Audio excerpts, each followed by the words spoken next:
초대교회 당시에 로마의 황제 네로는 기독교인들을 박해할 때 콜로세움 경기장에 굶주린 사자를 풀어서 산 사람들을 사자밥이 되게 했습니다. 많은 유대인들이 또 로마의 시민들이 기독교로 개종하는 것을 막기 위해서 사람들이 다 보는 데서 그렇게 죽게 하죠. 그때 한 어머니와 한 아들이 많은 기독교인들 틈에 끌려 나왔습니다. 그리고 이제 막 굶주린 사자 우리의 사자를 콜로세움 경기장에 내뭅니다. 굶주린 사자가 달려오는 순간에 아들은 벌벌 떨며 웁니다. 그때 어머니가 아들을 품에 안고 이런 말을 하죠. 얘야, 눈을 감고 조금만 참아라. 그러면 천국의 문이 눈앞에 환하게 밝아올 것이다. 조금만 참으면 천국 문이 열린다는 거죠. 하나님께 소망을 둔 사람의 고백이라고 할 수 있습니다. 미국 교회에 한 여집사님이 암 선고를 판정받고 남은 날소를 헤아려 보니 3개월이 남지 않았어요. 이제 죽음을 준비해야 되겠다 생각하고 섬기던 교회 목사님을 모시고 부탁을 합니다. 목사님, 제가 죽어 장례를 치르게 되면 제가 평소에 읽던 성경을 제 품 안에 품어 주십시오. 그리고 몇 가지 부탁을 해요. 목사님 나가시려고 하는데 목사님 붙잡고, 목사님 한 가지 더 빠졌습니다. 제 품에 성경뿐 아니라 제 오른손엔 포크를 좀 꼭 붙잡게 해주세요. 포크요? 의아하는 목사님께 여집사가 얘기합니다. 예, 제가 신앙생활 하면서 교회에서 여러 가지 행사를 겪었는데 그때 제가 가장 기쁘게 들었던 말이 이런 말입니다. 음식을 서빙하고 준비하는 분들이 제게 다가와서 살며시 얘기하는 거예요. 포크를 꼭 들고 계세요 하는 거예요. 포크를. 그 말은 이제 앞으로 더 좋은 음식이 나온다는 거예요. 그러니까 포크를 내려놓지 말고 들고 계세요 하는 거죠. 그때 참 얼마나 기대가 되고 좋았는지 모릅니다. 제가 죽게 돼서 장례를 하게 되면 미국 장례식이 우리가 알다시피 다 관뚜껑을 열어놓고 사람들 조문하게 하잖아요. 그때 사람들이 볼 수 있도록 제 오른손에 포크를 짚게 해주세요. 그리고 사람들이 왜 포크를 짚고 있냐고 물으면 목사님께서 이렇게 말씀해 주세요. 이 자매의 손에 있는 포크는 더 좋은 다음 시간이 기다리고 있다는 뜻입니다. 이 자매의 죽음 뒤에는 더 큰 하나님 나라의 축복이 있습니다. 이 집사님은 얼마 지나지 않아서 하나님 나라에 갔습니다. 조문하러 온 사람들이 그 가정에 들러 그 집사님 생전에 들었던 음악을 듣기도 하고 또 어떤 책을 보고 있었나 책도 보기도 하고 여러 가지 것들을 보다가 조문을 하죠. 근데 집사님이 오른손에 포크를 들고 있습니다. 다들 묻습니다. 왜 이 포크를 들고 있을까요? 그러자 목사님 대답합니다. 집사님은 모든 사람에게 이것을 알게 해주고 싶었습니다. 이날은 축제의 날이고 진짜 파티는 지금부터 시작이라고 말입니다. 이제 굉장한 시간이 저에겐 다가오고 있습니다. 이런 말을 전해달랬다는 거예요. 존 오트보그 목사님의 세상에서 가장 특별한 사랑 이야기라는 책에 나오는 일화입니다. 하나님께 소망을 둔 사람의 고백이지요. 오늘 우리는 시편 62편의 말씀을 통해서 그런 하나님께 소망을 둔 사람 한 사람을 만나게 됩니다. 오늘 시편 62편은 다윗이 쓴 시편이라 우리는 알고 있습니다.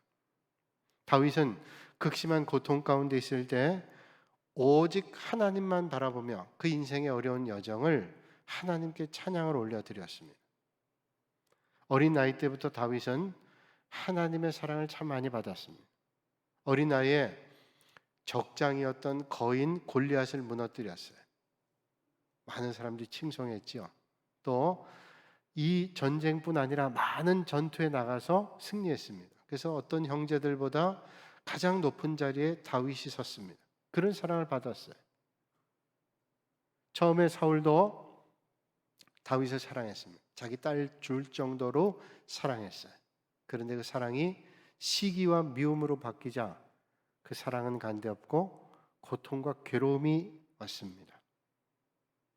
사울 왕이 죽고 그가 30세 왕이 됐습니다. 다윗은 비로소 안정된 삶을 되찾고 이스라엘 역사상 가장 위대한 그런 왕이 됐습니다. 그러나 그가 40년 동안 다스릴 때 평안한 일만 있었냐? 절대로 그렇지 않습니다. 셀 수 없는 많은 전쟁에 나가 목숨 걸고 싸워야 될 때도 있었고, 때로는 그가 신뢰했던 신복인 부하들이 배반하기도 했습니다.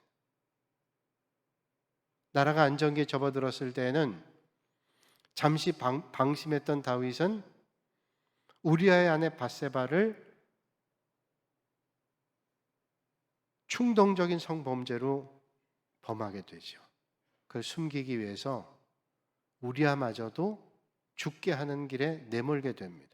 정말로 비열한 그런 인생을 살기도 했습니다. 그러나 그의 인생에 이런 우여곡절이 많았지만 가장 힘들고 어려웠을 때는 아마도 자기 아들 압살롬의 배반이었을 거예요. 자식이 아버지를 배반하고 죽이겠다고 혈안됐을 때 그것처럼 고통스러운 일이 없었을 겁니다. 어느 날 다윗이 아히노함과 낳은 자식이 있죠. 암논이라는 자식이 있는데 그 암논이 배다른 딸이에요. 다말을 범합니다. 그리고 버리죠. 이 일을 가지고 다말과 같은 뱃속에서 태어난 압살롬이라는 자식이 암논을 죽입니다. 그야말로 왕자의 난이 벌어졌어요. 암논을 죽인 압살롬은 그 길로 도망하여 3년 동안 망명 생활을 합니다. 아버지 다윗은 노여움이 컸겠죠. 그러나 압살롬도 자식이에요. 3년쯤 지나니 압살롬에 대한 노여움이 좀 사라졌습니다. 돌아왔지만 아버지의 신뢰를 잃은 압살롬은 그 자리를 회복하기 어려웠습니다. 그러자 아버지의 왕좌를 노려야 되겠다는 계략을 꾸미게 됩니다. 그리고 아버지의 신하들을 자기에게 돌아오도록 그들의 마음을 사고 백성들의 마음을 사지요. 그리고 4년 뒤에는 아버지 다윗이 처음으로 즉위했던 왕으로 즉위했던 헤브론으로 가서 자기가 왕이라 그렇게 선포합니다. 그럼 반역이 일어났어요. 이런 반역의 세력이 커지게 되자 황급하게 다윗은 예루살렘을 버리고 도망가야 되죠. 도망가는 그 모습이 어땠을까요? 아들의 칼을 피해서 맨발로 도망가는 그 모습이 얼마나 비참하고 초라하고 수치스럽고 고통스러웠을까요? 그가 뿌린 죄악의 씨앗이지만 결국 열매를 자기가 겸하고 있으면서 다윗은 절망과 고통의 순간에 하나님을 향해서 애절한 기도를 드리고 있습니다.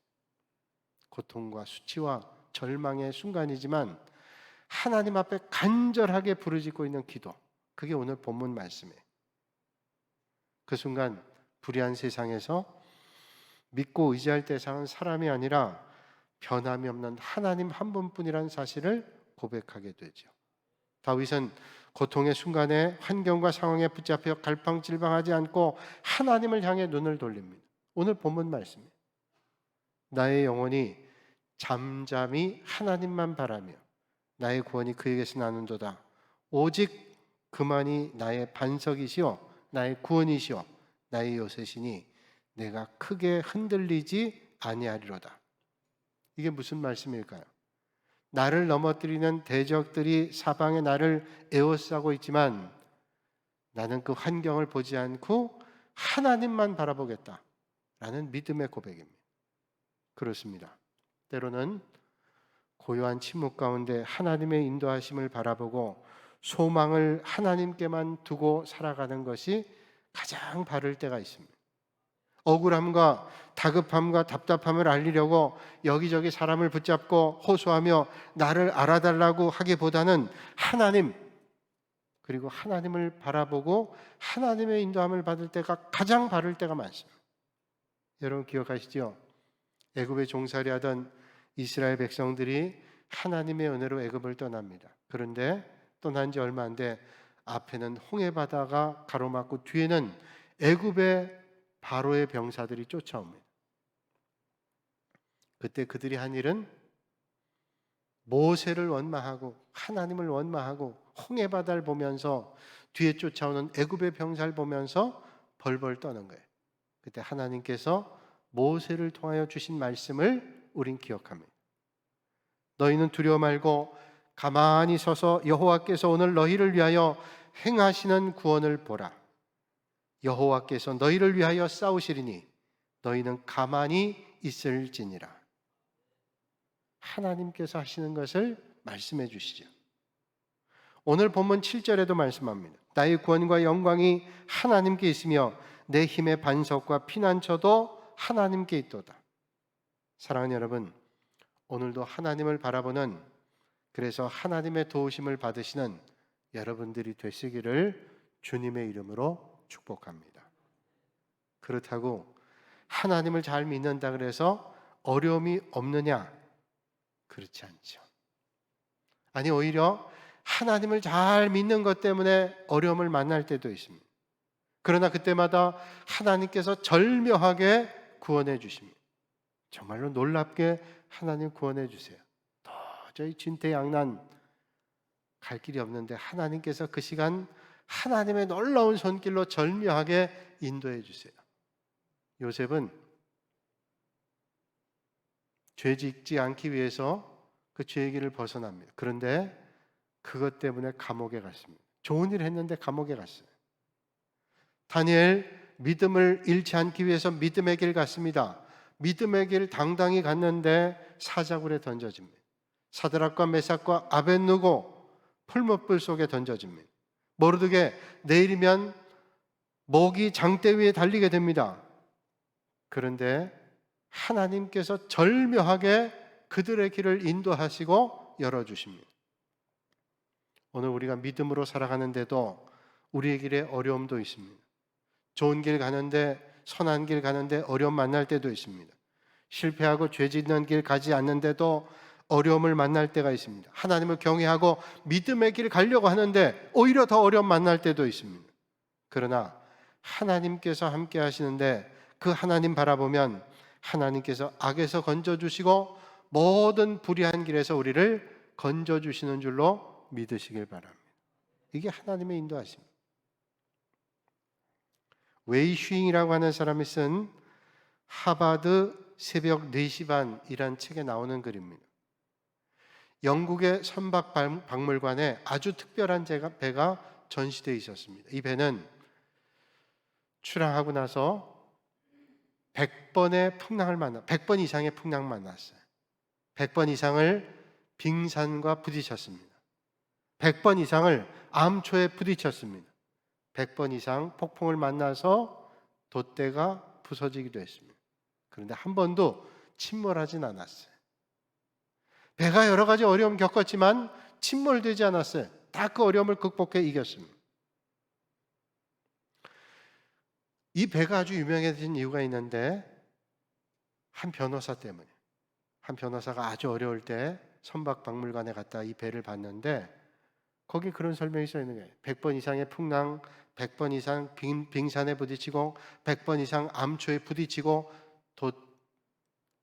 그가 달고 있던 돛 부러졌다 할지라도 절대로 이 배는 침몰되지 않아요. 그걸 보고서 큰 감동을 받았어요. 변호사니까 자기를 찾아오는 어려움 당하는 많은 사람들 있죠. 그분들이 권했습니다. 그 선박박물관에 가면 이런 배가 전시됐는데 가서 보고 오십시오. 그래서 많은 분들이 감동받았어요. 그리고 방명록에 이렇게 글을 남겼다 그러죠. 이 세상에 파도를 만나보지 않은 배는 없다. 여러분, 파도 만나보지 않은 배가 어디 있겠어요? 다 거센 파도를 그걸 거스리고 나가게 되죠. 그래서 목적지에 다다르게 되는 겁니다. 우리 인생이란 바다에도 파도를 만나지 않는 사람 없습니다. 다 파도를 만납니다. 큰 파도를 만나기도 하고 작은 바다를 만나기도 합니다. 그러나 중요한 것은 그 파도를 타고 넘어가는 거예요. 이기는 겁니다. 그런데 우리 인생의 파도는 어떤 때는 우리의 힘만으로 넘어가기 어려울 때 있습니다. 우리 인생의 파도를 이기려면 하나님을 의지해야 됩니다. 하나님을 의지할 때 인생의 파도를 이겨낼 수 있고 하나님을 바라보고 하나님의 인도함 받을 때 그 인생의 파도를 우리는 넘어설 수 있습니다. 죽 이야기라는 죽집이 있죠. 그 죽 이야기라는 죽집으로 시작해서 글로벌 한식 브랜드를 만든 대호가라는 브랜드를 만든 김영서라는 대표 이야기입니다. 이분은 경기도 양평의 산골에서 태어나서 12살까지 살다가 성공해야 되겠다 그런 열망이 많아가지고 도시로 나왔는데 아주 어려움 많이 겪었다 그래요. 군고구마 장사, 떡 장사, 꽃 장사, 그리고 노동판에서 일하기도 하고 신문 배달, 거의 어려운 일들은 많이 했다 그래요. 그런데 그 어려움을 겪어낼 수 있었고 겪어내고 성공할 수 있었던 것은 어머니가 주신 믿음 때문이라 그래요. 그리고 어머니가 가르쳐 주신 가르침 때문이라는 거예요. 한번 어릴 때 어머니와 식사를 하고 있는데 어머니가 상위에 있는 젓가락을 들고 아들에게 건네면서 얘기하더래요. 아들아, 이 젓가락을 상위에 세워라. 아니, 젓가락을 어떻게 상위에 세울 수 있어요? 그래서 어머니가 얘기했답니다. 아니, 어머니, 젓가락을 어떻게 상위에 세워요? 못 세웁니다. 어머니가 아니, 왜 이걸 못 세워? 이걸 왜 못 세우냐? 얘기를 하더래요. 아니, 어머니, 이걸 어떻게 세워요? 그랬더니 어머니가 너무 뻔한 얘기를 하더래요. 아니, 그 젓가락을 네가 붙잡고 있으면 서는 거지. 붙잡고 있으면 쓰잖아요. 여기 계신 분들 젓가락을 상에 세울 수 있잖아요. 다 붙잡고 있으면 설 수 있죠. 아, 그거야 당연하죠. 얘기했대요. 근데 어머니가 얘기하더랍니다. 아주 평생에 기억 남을 말이에요. 하나님께서 너를 이렇게 잡아주시면 너도 똑같이 설 수 있다. 네가 그렇게 성공하고 싶다고 날마다 얘기하는데 젓가락을 손으로 잡아서 세운 것처럼 하나님께서 너를 잡으면 너도 그렇게 설 수 있어. 사람들은 저마다 행복하기 위해서 뭘 붙잡지. 어떤 사람은 돈을 붙잡고, 어떤 사람은 권력을 붙잡고, 어떤 사람은 명예를 붙잡고, 어떤 사람은 어떤 사람의 힘을 붙잡고 붙잡아. 하지만 너는 하나님만 꼭 붙잡아라. 하나님이 없이 붙잡은 돈, 하나님이 없이 붙잡은 권력, 하나님 없이 붙잡은 권세, 명예 아무것도 아니에요. 그거 무너질 때 너 다 무너진. 그러나 하나님을 붙잡으면 절대로 무너지지 않아요. 사랑하는 여러분, 참된 믿음은 다른 데 눈 돌리지 않고 하나님만 바라보는 겁니다. 다른 곳에 마음 뺏기지 않고 하나님께 마음을 두는 것입니다. 그럴 때 하나님께서 우리를 붙잡아 주셔서 하나님의 역사 앞에, 하나님의 놀라운 은혜 앞에 쓰임받게 되는 줄로 믿습니다. 오늘 시편 62편 1절과 2절에 말씀하죠. 나의 영혼아, 영원히 잠잠히 하나님만 바라며 나의 구원이 그에게서 나는도다. 오직 저만 나의 반석이시오 나의 구원이시오 나의 요새시니 내가 크게 흔들리지 아니하는도다. 그렇습니다. 평생 하나님만 의지해야 됩니다. 잠깐이라도 마음 놓으면 안 됩니다. 사람 의지해도 안 되고 권력 의지해도 안 되고 돈 많이 벌었다고 방심하지도 말란 말씀입니다. 왜냐하면 문제가 올 때 하나님께서 우리를 도우시지 돈과 권세와 명령이 착각하는 거예요. 하나님의 능력이 우리를 붙잡아 줍니다.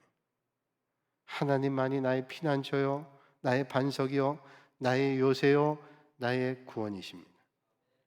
우리 인간을 구원하시는 그 하나님의 은혜를 붙잡아야 됩니다. 그러므로 하나님께 소망을 둔 사람은 하나님만 바라봅니다. 나의 영혼이 잠잠히 하나님만 바라라. 물은 나의 소망이 그로부터 나온다. 나의 소망이 하나님께로부터 나옵니다. 소망이 있는 사람은 어려움 닥칠 때 원망하거나 불명하지 않고 하나님 바라봐요. 여러분 꼭 기억하세요. 많은 분들이 믿음 가운데 있다고 하면서 어려움과 힘든 일들을 만나게 되면 기도가 안 나와요. 기도도 안 나와요. 그리고 낙심합니다. 여러분, 힘들고 어려울수록 하나님을 바라보고 하나님을 바라보는 은혜의 자리로 나가시는 여러분들이 되시기를 주님의 이름으로 축원합니다. 2013년 6월 6일에 한 일간지에서 이런 기사를 봤습니다. 아슬아슬한 세계 신기록 고공 줄타기 전문가 라인하르트 크라인들이라는 제목에 아슬아슬한 세계 고공 줄타기 하는 사람. 이 사람이 독일의 프랑크푸르트에 빌딩 숲이 있는 곳에서 외줄을 걸어놓고 줄을 탔어요. 바람이 드셉니다. 여러분, 빌딩과 빌딩 사이에 바람이 아주 드세요. 거기에 외줄을 놓고 지팡이 하나 가지고 균형을 잡으면서 고공 줄타기 한 거예요. 손에 땀을 쥐고 사람들이 보지 않겠어요? 무사히 건넜습니다. 사람들이 묻죠. 어떻게 그렇게 줄타기 할 수 있어요? 대답합니다. 저는 훈련을 많이 했습니다. 외줄 타는 훈련을 많이 했어요. 당연히 많이 했겠죠. 뭐 균형 잡는 훈련도 했겠고 이런저런 훈련했겠죠. 가장 중요한 얘기는 아니요. 그보다 더 중요한 게 있어요. 저는 시선 훈련을 했습니다. 시선 훈련이 뭡니까? 내가 줄을 타다가 바람이 불어서 내 몸이 휘청해도 균형을 잡으면서 절대로 아래를 보지 않습니다. 아래를 보면 두려움이 사로잡혀서 자기는 떨어져요. 절대로 아래 보지 않고 앞을 봅니다. 무슨 일이 있어도 앞에 봐요. 시선 훈련하는 거예요. 여러분, 영적 훈련이 뭘까요? 시선 훈련. 어떤 어려움이 있다 할지라도 앞을 봐요. 하나님을 바라보는 겁니다. 흔들리지 않아요. 파도가 치면 파도 보고, 험한 물결이 오면 물결 보고, 바람이 불면 바람 보면 다 거기 넘어집니다. 항상 주님을 바라보는 거예요. 흔들리지 않지. 엘리야가 하나님의 역사를 바라보고 하나님의 인도함 따를 때 기적이 일어나고 어떤 어려움 가운데 담대했습니다. 그러나 그가 두려움에 사로잡히자 다 두려워졌어요. 그래서 죽여달라고 하는 거예요. 너무 두려웠어요. 베드로가 물을 갔다가 물속에 빠졌어요. 왜 물속에 빠졌어요? 성경 말하기를 그가 주님을 바라보던 눈을 놓치고 파도를 보는 순간 물에 빠졌어요. 주님께서 살려달라고 아우성치는 베드로의 손을 잡고 일으키면서 말씀하죠. 믿음이 작은 자야, 왜 의심하느냐? 그러니까 우리가 하나님 바라보는 눈을 놓치고 환경과 풍랑을 바라보면 믿음이 작은 거예요. 믿음의 눈을 크게 뜨고 하나님의 역사하심을 바라보실 수 있는 여러분들이 되시기를 바랍니다. 다윗은 그런 사람이에요. 지금 압살롬이 자기를 죽이겠다고 그런 어려움 가운데 있어요. 얼마나 수치스럽고 절망스럽고 낙심되는 상황이. 그런데 다윗은 그 순간 하나님을 바라봤습니다. 바로 이것이 하나님께 소망 둔 사람의 태도입니다. 그래서 하나님께 소망 둔 사람은 낙심하지 않습니다. 오늘 주님 말씀하지요. 오직 그만이 나의 반석이시요 나의 구원이시요 나의 요새이시니 내가 흔들리지 아니하리로다. 그렇습니다. 하나님께 소망 둔 사람은 아무리 어려움 당해도 낙심하지 않습니다. 오히려 어려움에 직면하면 직면할수록 더더욱 용기를 내고 하나님 앞에 가까이 나갑니다. 참된 믿음의 사람은 시련이 닥치면 낙심하는 게 아니라 오히려 하나님께 가까이 나가서 믿음의 기회로 삼습니다. 그래서 시편 119편에 말씀하죠. 고난당하는 것이 내게 유익이라. 이로 인하여 내가 주의 율례를 배우게 되었나요. 고난이 유익이랍니다. 왜냐하면 이걸 통해서 하나님의 은혜를 만나요. 하나님의 법을 배우기 때문입니다.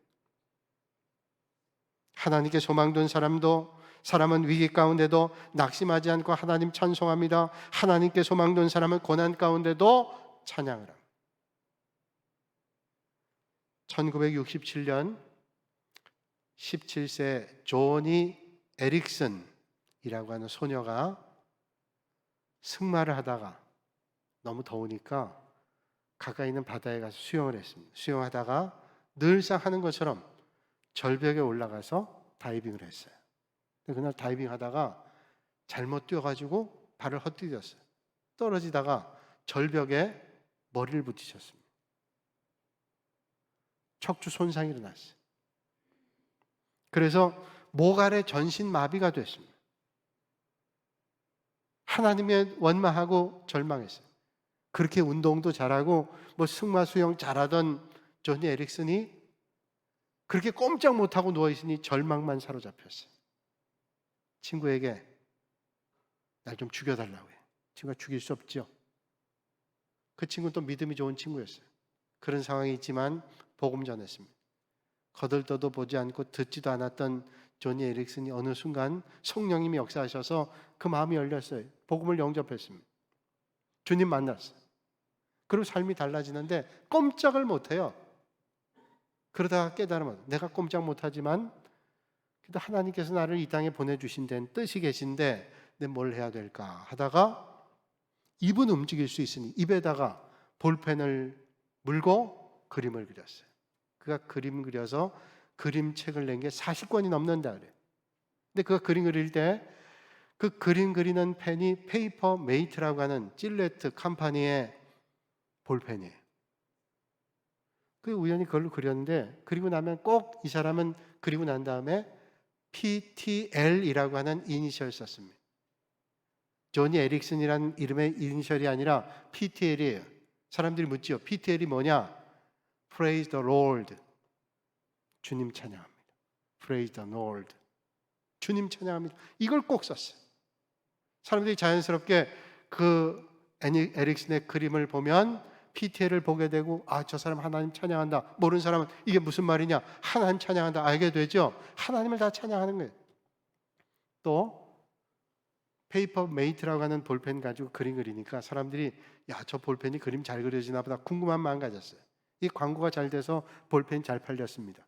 질레트 컴퍼니에서 이분에게 뭔가 상을 줘야 되겠다 생각해서 찾아가서 얘기했어요. 당신을 평생 우리 회사의 직원으로 쓰고 싶습니다. 또 당신 그림을 광고에 내고 싶습니다. 평생 먹여 살리겠다는 거 아니에요. 꼼짝 못하고 너희 얼마나 감사하니. 근데 에릭슨이 그 질레트 회사에 이런 주문을 했다면 제 그림 쓰고 뭐 이런 거 너무 감사합니다. 그런데 꼭 그림 밑에 PTL 꼭 넣어야 돼요. 이거 안 넣으면 안 됩니다. 꼭 이거 넣어야 돼요. 오케이, 넣겠다고. 그래서 그 사람의 그림과 광고가 나가는 곳에는 Praise the Lord, 주님을 찬양합니다 라는 문구가 항상 새겨졌다. 여러분, 때론 만난 고난, 겪고 싶지 않은 어려움, 그게 축복의 터널이 될 때 있습니다. 하나님 바라보며 고난 터널을 지나면 반드시 영광의 세상이 있습니다. 믿음은 고난 가운데도 영광의 나라를 보는 거예요. 사랑하는 여러분, 어떤 자리에 있다 할지라도 영광스러운 하나님의 나라를 바라보시고 하나님을 바라보시며 하나님께 소망을 두시는 여러분들이 되시기를 주님의 이름으로 축복합니다. 여러분, 개구리 아시죠? 개구리는 눈이 좀 튀어나와 있어요. 근데 개구리 어떤 데 가만히 보면 가만히 있어요. 생물학자들이 이런 얘기하는 걸 책에서 봤는데 이 개구리는 눈이 고정돼 가지고 고정된 사물을 보면 잘 분별을 못한답니다. 그런데 고정된 사물이 아니고 움직이는 것은 너무도 잘 파악을 합니다. 자기 고정된 눈이기 때문에 움직이는 건 금방 판별한대요. 개구리가 파리를 잡는 거 보세요. 파리가 그 앞에 있으면 절대로 개구리에게 안 잡힐 수가 없어요. 다 잡힙니다. 자기 고정된 눈이기 때문에 움직이는 거는 아주 두드러지게 보이는 거예요. 이것저것 다 보지 않아요. 그러나 정말로 봐야 될 걸 봐요. 자기가 잡아야 될 걸 꼭 잡습니다. 우리가 쓰는 안경 가운데 누진 다초점 렌즈가 있어요. 볼록 렌즈와 오목 렌즈에 다 기능이 있는 거죠. 그래서 어딜 봐도 초점이 맞는 거예요. 저도 안경 끼는데 이 안경이 원고에 맞춰져 있어요. 또 좀 멀리 보려면 멀리 끼는 걸 껴야 돼요. 또 책을 보려면 가까이 볼 수 있는 안경 껴야 돼요. 그래서 제가 한 3가지 안경 가지고 어디 외국에 갈 때는 꼭 가져가요. 얼마나 불편해요. 그러니까 누진 다초점 렌즈 봤더니 얼마나 비싼지 몰라요. 초점이 여기저기 있는 거 아니에요. 그래서 그냥 가지고 다니는 게 낫겠다. 그러고 안 했어요. 근데 그거 하는 분들 얘기를 들으니까 누진 다초점 렌즈를 끼기 위해서 훈련해야 된대요. 이쪽도 보고 저쪽도 보는 훈련해야 된대요. 가만히 생각하니까 누진 다초점 렌즈는 초점이 많은 거예요. 바꿔 얘기하면 초점이 많다는 것은 정확히 초점 잡는 것도 없다는 거예요. 여러분, 우리가 예수 믿고 믿음의 길 걸어가면서 여기저기에 우리의 눈과 시선을 두면 정말로 봐야 될 것이 보여지지 않아요. 여기저기 보느라 영원한 하나님 바라보는 거 놓치지 않고 하나님을 바라봐 하나님의 인도하심을 놓치지 않는 여러분들이 되시기를 주님의 이름으로 축복합니다. 이것저것 다 보는 눈 아니라 우리의 소망 되시는 하나님만 바라보세요. 예수님 바라보는 영적 눈이 밝은 여러분들이 되시길 바랍니다. 진정한 소망은 내게 있는 게 아니라 주님께 있습니다. 비록 이 세상이 흔들리고 출렁거린다 할지라도 우리의 눈을 하나님께 고정하고 소망 둘 때 하나님이 역사하시는 역사를 보시게 됩니다. 사랑하는 여러분, 여러분은 어디에 소망 두고 계십니까? 하나님께 소망 둔 사람은 세상만 바라보지 않고 하나님을 바라봅니다. 어려움 닥쳐도 좌절과 낙심하지 않고 더 나아가 인내함으로 역경을 이기고 믿음으로 승리합니다. 오늘 저와 여러분들의 인생길에 하나님만 바라보심으로 하나님의 역사를 때마다 경험하시는 저희들 여러분들 모두가 되시기를 주님의 이름으로 축원합니다. 거룩하신 아버지 하나님, 우리의 삶이 곤고하고 때로는 어려운 상황을 만날 때도 있습니다. 그러나 그때 세상에 휘둘리거나 우리의 마음을, 우리의 눈을 빼앗기지 않게 하시고 하나님께만 고정할 수 있는 은혜를 허락하여 주시옵소서. 그래서 마침내 시험과 고난의 긴 터널을 빠져나와 믿음의 반석 위에 굳게 서게 하시고 더욱더 하나님 찬양하는 복 있는 삶이 되게 하여 주시옵소서. 예수님의 이름으로 기도하옵나이다. 아멘.